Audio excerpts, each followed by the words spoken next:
Good morning, Mary Miller. How are you? Good. Good morning, Andrea. It's nice to see you. It's good to see you too. Are you? So Mary Miller is the president and CEO of Downtown Norfolk Council, also known as the DNC, Yes. and she's been in that role since 2013.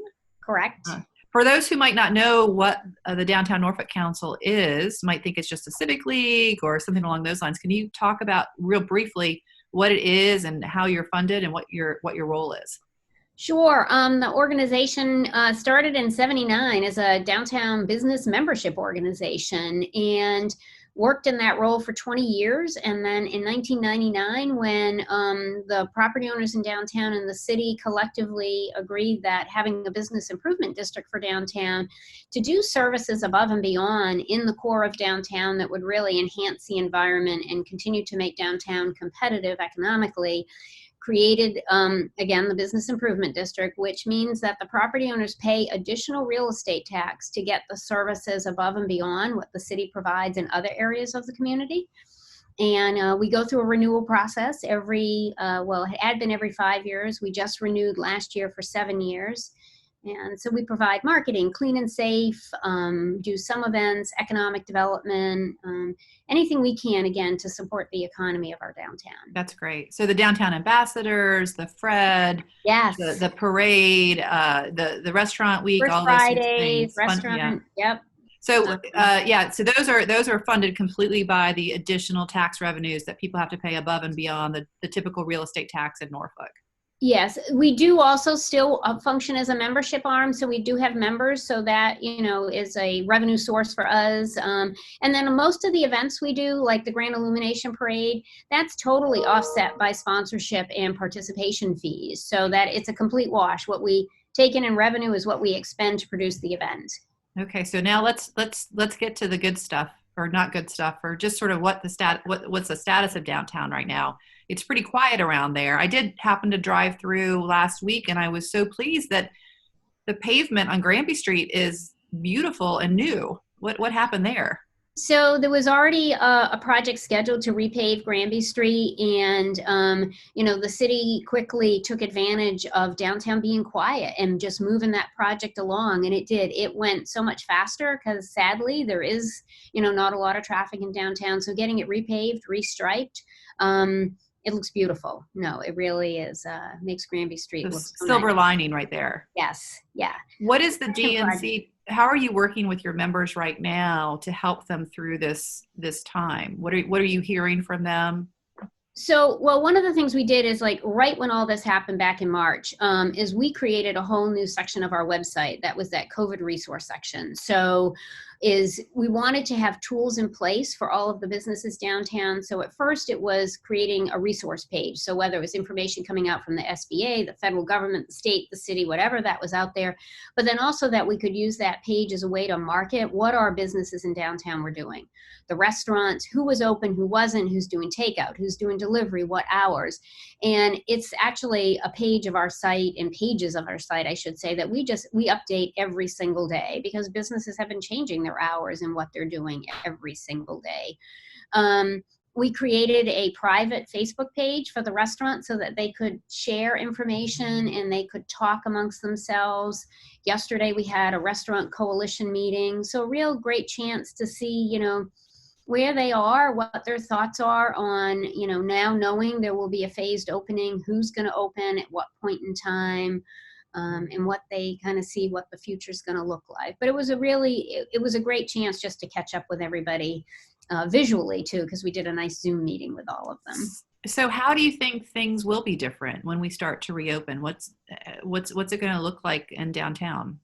Well, one thing I think we're all anxiously waiting for the governor's guidelines to come out and what that means. So is it a restaurant? Is it a limited number of people? Or is it what some other cities around the country are doing where it's a certain number of people per square foot, or it's 50% of your occupancy? I mean, we don't know those things yet. We talked yesterday, is it restaurants really only serving people in their establishment with reservations only?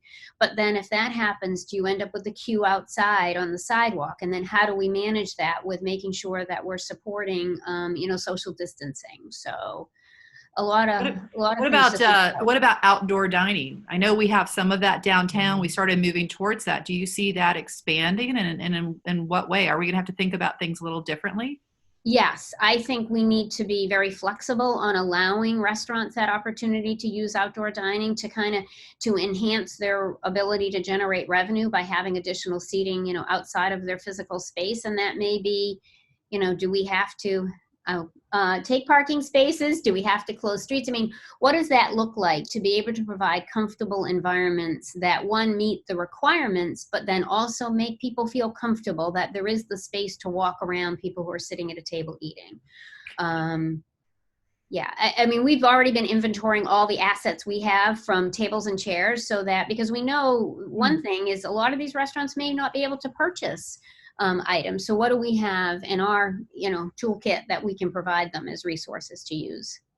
I know that in Tampa, they are closing some of the streets just as a pilot in their dense areas to allow, if Granby Street became pedestrian only for certain periods of time. But then how do you deal with, delivery and curbside pickup? There's a lot of things to think through. But I'm certainly, I know you and I've talked, we need to challenge the status quo and have maybe approvals a little bit more quickly. And it's going to be interesting. So I love what you're doing from a marketing standpoint in terms of repackaging, like for Mother's Day, for example, different experiences and baskets and ideas. Can you talk a little bit about that, what you guys are talking, what the downtown businesses are doing in that regard? Yeah, I mean, we really have tried to package things. So as you just mentioned, what we're doing for Mother's Day, whether it's meals or different gifts that you can get from different retailers that are open.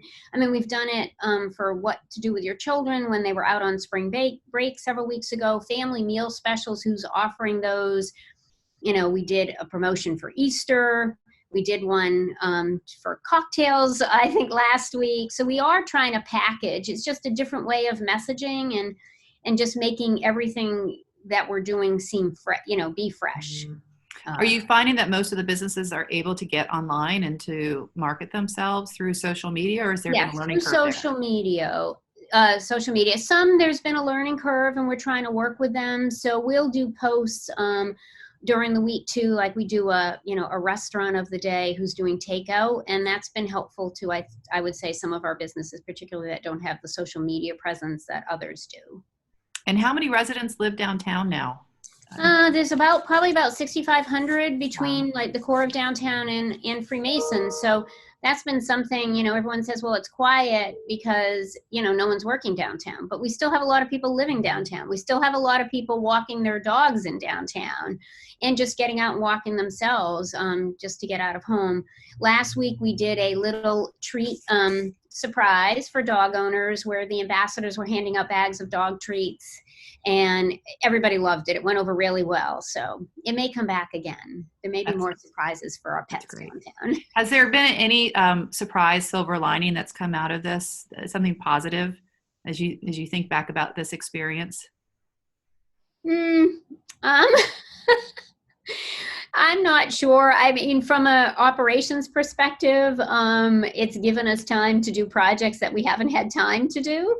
And, like getting stickers off every pole in downtown, really focusing on weeding and grass cutting. And, but yeah, it's just, I miss the activity and the energy in downtown. I mean, it's sad when, you see very few people out on the street. Think there might be a virtual First Friday in June? No, we won't do a virtual First Friday, but we are working on a way to do First Friday, hopefully come August, in a different way that would allow more social distancing. We're exploring some, I think which could be a really great idea. And it would be a way for us to really drive revenue to our businesses in downtown. That's taking advantage of something the General Assembly passed actually in their 2019 session, that hasn't been used in the city. So more to come on that. That's a little teaser right there. Well, I will put the links to the website and your social media down below. And I would encourage folks to sign up to get the newsletter. And when it's appropriate to get back downtown and come enjoy Granby Street and all the downtown has to All of offer, all them. the cultural amenities and everything else. We're going to need everybody's support as we consider getting back Yes, into business. absolutely. For sure. Well, thank you for all that you and the DNC team does for Norfolk. It's Oh, you're always a very pleasure welcome. working with you. And stay safe and stay well. Thanks, Andrea. Thank Take you. care. Bye-bye.